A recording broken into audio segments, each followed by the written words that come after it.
Vizag cricket stadium. Trend ఎంత పెద్దగా చూడు. రిలయన్స్ ట్రెండ్, రిలయన్స్ డిజిటల్ రెండు పెట్టారు. Okay, Vizag cricket stadium video తీస్తున్నానండి.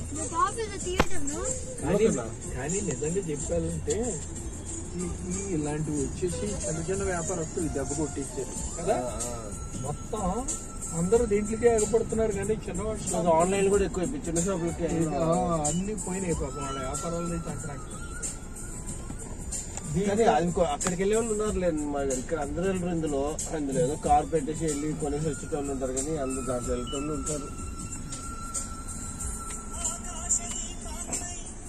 ఇప్పుడు ఇందులో మామూలుగా చిన్న బడి కావాలంటే 500 అంటాడు, మనకి 200 కావాలంటే మామూలు ఆ షాప్ లో చిన్న షాప్ లో దొరికిపోతాయి మంచివి.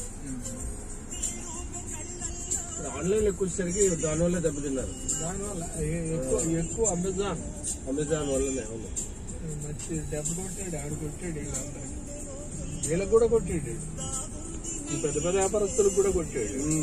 అవునవును.